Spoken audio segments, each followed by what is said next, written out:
Hi, everyone. Thanks for tuning in to Passport to Wealth, the podcast that takes you on a journey through navigating your finances as a U.S. expat. I'm your host, Ariel Tucker, a certified financial planner and enrolled agent focusing on cross-border planning for U.S. expats. And I'm joined by my co-host.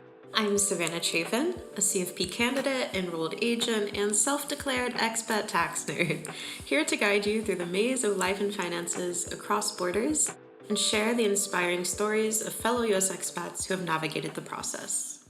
Today, we're thrilled to welcome Peter Bloemsma, founder of Swiss Advisory Services, to Passport to Wealth.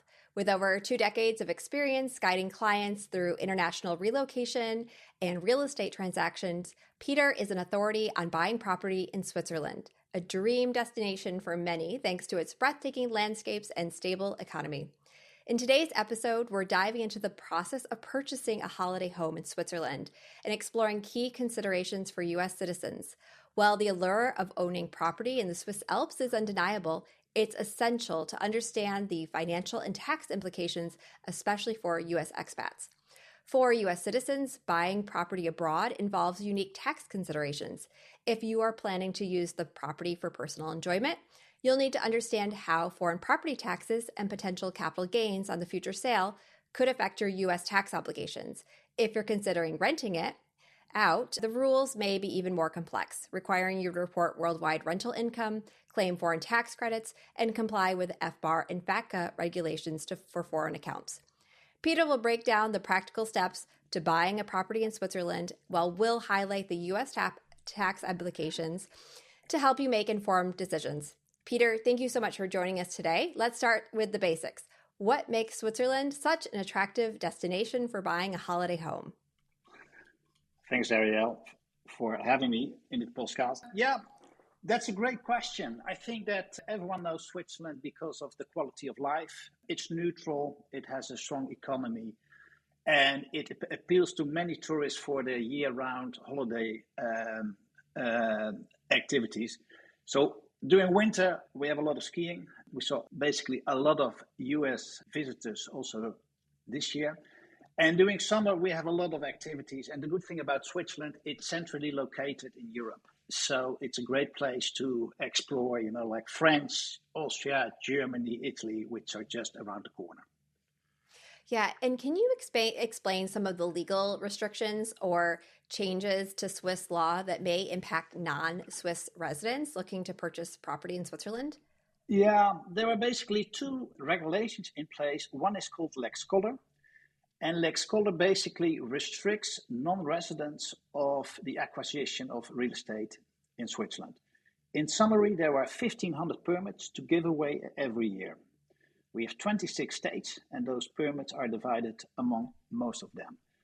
The maximum of net living space is 200 square meters. The maximum of land that you can acquire is 1,000 square meters. And you can only purchase 1 property per person. Those permits are divided between tourist destinations. So big cities like Zurich, Geneva, you cannot buy as a foreigner. Another restriction is the Lex Weber. In 2012, there was a referendum that was basically saying there will be a building stop if a holiday destination has more than 20% holiday houses. And that has been implemented. So there is less supply and the demand is still there. So those 2 regulations have a huge impact on basically the availability and therefore also for the prices. Okay, so we've got these changes in regulation that have happened, but then we also have other recent trends like global warming, remote work, kind of these post-COVID shifts. How has that changed the demand for Swiss holiday homes? Yeah, global warming is a fact. I've been living here now for 20 years and I see in person the lack of snow. Glaciers are disappearing. So that has an effect. So if you want to buy a property and you are going for the winter activities, high altitude ski resorts are in high demand. If you are low, you have less snow, less demand. Remote work. The Swiss, they have embraced it. So if you go to a holiday resort on a Friday or on a Monday, you see a lot of people working from home. And the requirements for working from home is probably a third bedroom or a study. And then we had COVID. The Swiss could not travel internationally. So during COVID, they bought everything in the mountains and the holiday destinations. What you see now is that more things are becoming available because the Swiss tend to buy, but that has a huge effect on the prices. Okay. And what are some of the advantages of potentially obtaining a Swiss mortgage as opposed to financing through a bank in another country? Or what are you seeing in like kind of more generally like financing trends? Are non-Swiss residents or non-Swiss citizens expected to come with like, a cash down on the purchase of a holiday home? Yeah, so if you own a property in Switzerland, you pay tax. You pay income tax and you pay asset tax. Those payments are tax deductible. So most of my clients, although they have the assets, they go for a local mortgage. Traditionally, the mortgages have been very low in Switzerland compared to other countries. So for instance, at the moment, you have a 10 years fixed for 1.7%. Most people, they have a mortgage with a local bank. The local bank, they know the properties. The bigger banks or the foreign banks, they don't know the properties. And the other thing is also, if you have a mortgage here as a non-resident, typically you need to bring 30 or 35% own assets. Yeah, and I just want to just chime in a little bit here for the US citizens or US connected individuals, because you mentioned the asset tax or like the wealth tax. And that concept of wealth tax, we don't have that in the US tax system. So I think it's just important for people listening to this to just know from a US tax perspective, if you pay wealth tax in Switzerland, that is not a foreign tax credit for US tax purposes. And so you really have to understand what the potential asset wealth tax exposure in Switzerland might be. Another thing to consider is, like you just mentioned, Peter, mortgage costs are tax deductible, which does make it more financially appealing in Switzerland. But from a US perspective, we have other considerations around other rules around mortgage costs. So, for example, if it's your primary home, you can only deduct the interest on the first $250,000. So you have to take whatever your mortgage is, convert that into US dollars. So if you, and it's, I know we're talking big numbers here. It's Switzerland. A lot of people who do get mortgages may be getting mortgages for well over $750,000. So that means not the entire mortgage interest is actually going to be deductible for a U.S. tax purposes. And also that's generally on your primary home, not your secondary home, and not, rental property rules have completely different rules for U.S. tax considerations. But I just wanted to stop and mention those two things. And that's why we needed tax advisors. Yeah. And Yeah, I think you really have to kind of run the numbers. If someone is telling you to buy property in Switzerland because of the tax incentives, those oftentimes don't match up on the US side. Oftentimes we're not making these, second home purchases for tax optimization. So it's really just something to make sure you double check both the Swiss and the US side if you are a US connected person. Let's talk a little bit about location decisions. For someone considering buying a holiday home, what are the factors they should prioritize when choosing different areas in Switzerland? Yeah, for those who have never been in Switzerland, it's in the middle of Europe. We have 26 cantons/states. We speak 4 languages, and we have a lot to offer. Now, if you're looking at winter, typically people come here for skiing or for boarding. They tend to go for the higher altitude ski resorts. That's one. Ease of access. We have different international airports. So if you have a preference on flying into Geneva, you will probably aim for the French-speaking part. If you tend to fly in on Zurich, you will probably go for the German-speaking part.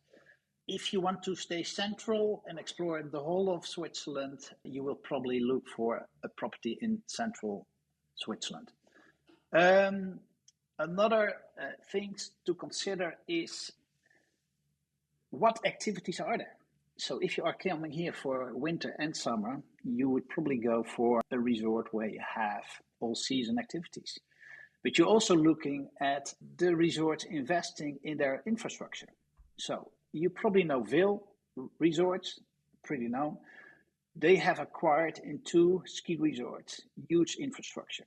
So that attracts a lot of US visitors, but it also brings a lot of knowledge to those local ski resorts.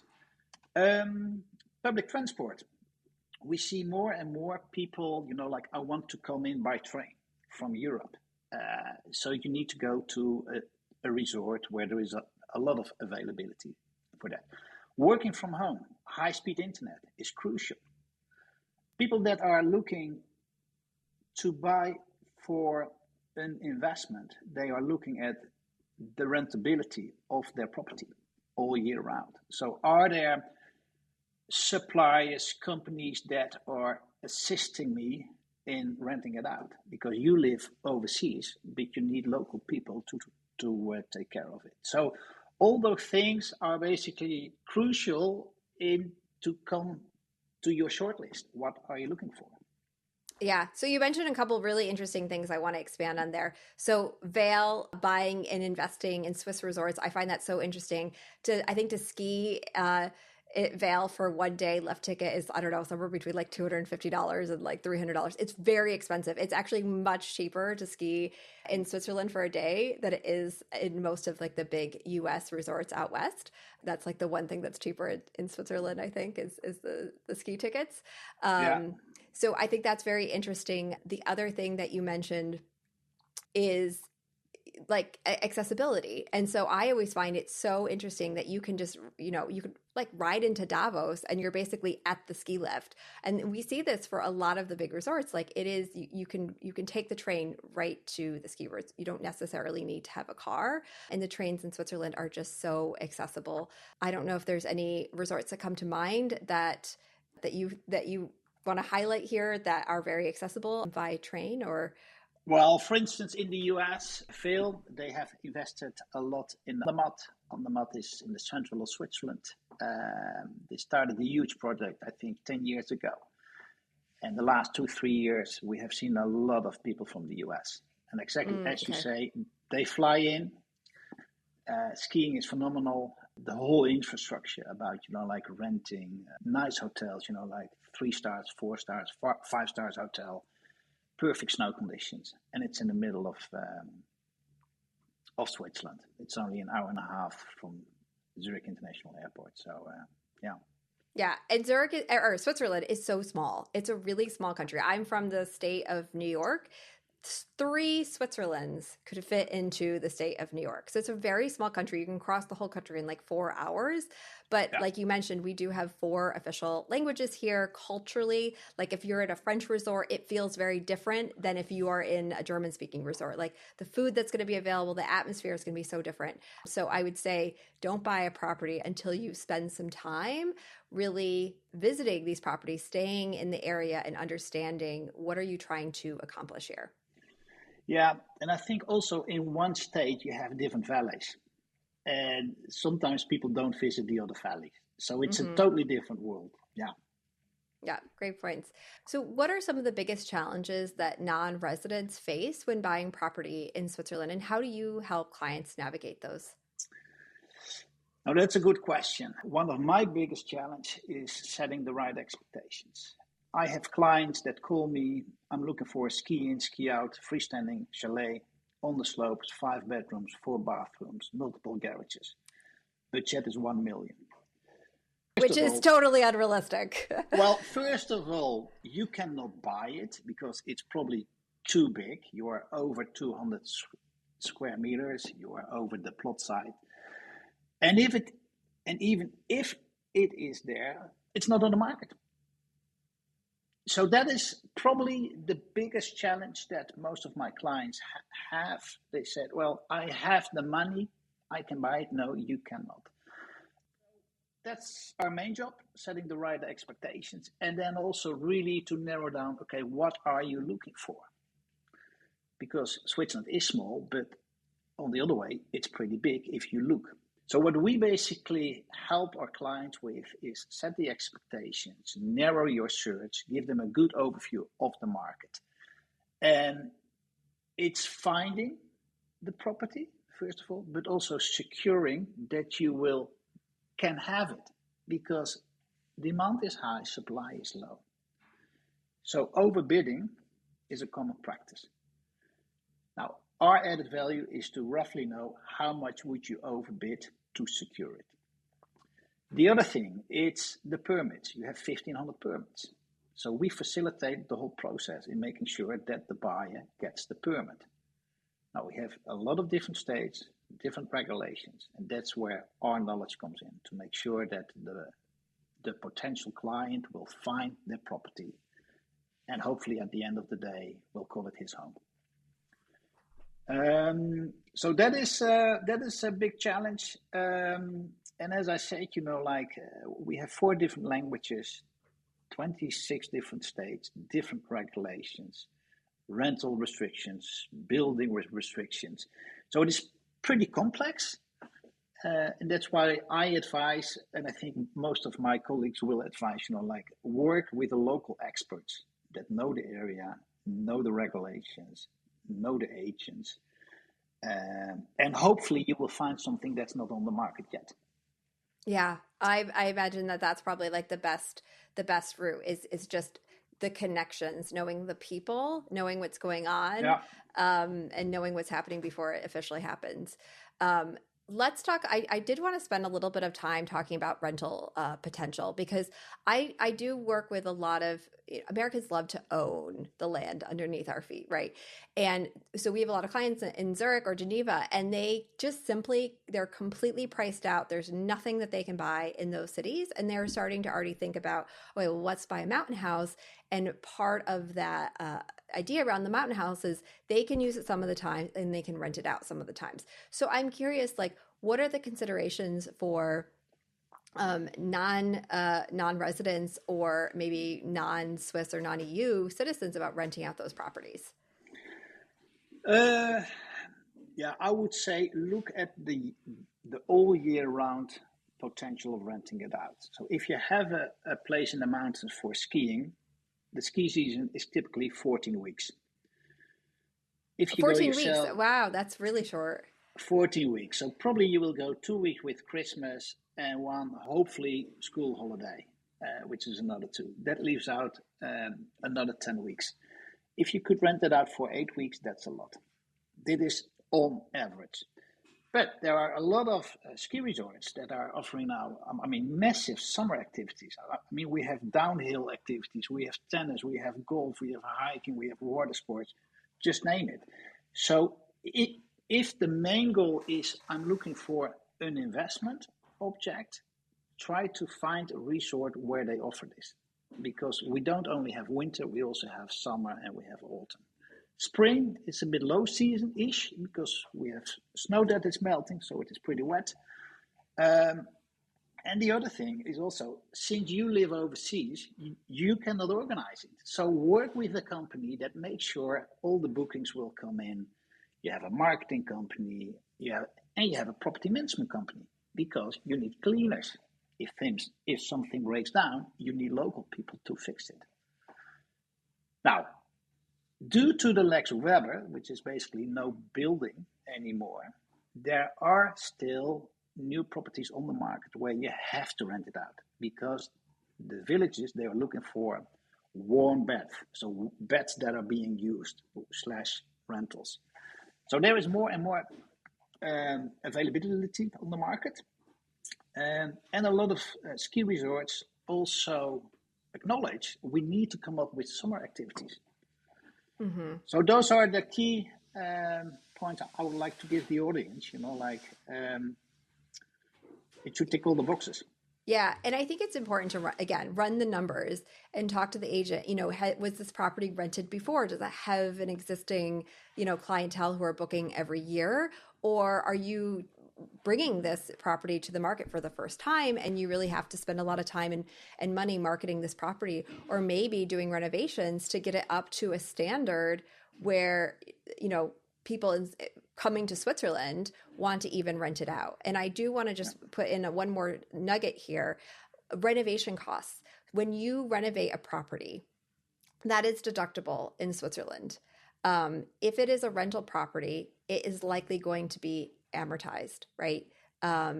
Over, there's a whole thing. So the tax considerations on how rental properties or primary property are treated in Switzerland can be slightly different to the US. And so I always recommend basically, again, running two tax returns. Run a Swiss tax return, understand what your applications are going to be, because when you own that property, you're going to have to file a tax return in that canton. And then also just comparing what is the impact going to be on my US return, and really understanding how does that change your overall, budget. Okay, I know we're just over time here. So, as a conclusion, and we leave, can you give our audience any tips in buying a holiday house in Switzerland? Yeah, in a nutshell, define your own wish list. What is a must-have and what is a nice-to-have? I think that's crucial. As I said, Switzerland is small. On the other hand, it's a big country. So you really have to think, okay, where do I want to buy? And I always say, okay, think about where do you want to spend your holiday with your family for the next 10 or 20 years. Think about the resort size, the altitude, how high is it if you are looking for winter sport activities. What's your budget? What can you spend? But also, what are you willing to spend? Mm-hmm. And that also keeps into account all the maintenance costs, the taxes, and the insurances. Now, plan your process. Most of the deals that are not going through has to do with it takes too long to get a mortgage. So my advice would be talk to a financial planner, decide what you want to spend, and make sure that you are ready to make the deal. Because the selling agents, they don't have a lot of patience, and the owners, they don't have a lot of patience, especially when there are a lot of potential buyers on the market. So have the finance in place, work with the local experts. As I said, different regulations, different languages, and different property laws. And those local experts, they know the insights and they have all the knowledge. And one advice for me would be, if you are planning to buy something in the mountains for snow activities, wait till Easter. High demand is when people go during Christmas, all emotional buyers. If the snow melts, they are looking for their summer holidays. People that own a place, they think, I will sell it after I have utilized it during the winter season, and then I will put it on the market. So wait till the snow is away if you are looking for a property in the mountains, and then, start looking in May, June, July. Those are basically the tips that I gave, and this is what we do. I've been doing this now for 20 years. I have a huge network of local people. I help a lot of foreigners, also from the US. And if you have any more questions, just please feel free to reach out to me, and I can always have a call and update you on the market. Peter, this was so wonderful. I'm going to add one more tip to your list as we close. For people who are really serious about buying a property because they really want to use it with their family, I always recommend even trying to rent out a property for a year, because if you run like a rent versus buy calculation, you can actually sometimes rent for like the whole year a property much cheaper than you could ever buy it. And then you really get a sense of what is it like to ski there? What is it like to stay there? What is it like to be there on, on a rainy day? How is the transportation? So that could be also another suggestion for people who are really kind of debating, or they've kind of narrowed it down, haven't found the perfect property, and they want to already start kind of living that second home life. So that's another tip. Thank you so much for joining us. I really appreciate you sharing all your time and expertise with our audience today. Thank you. You're more than welcome. Thanks for having me.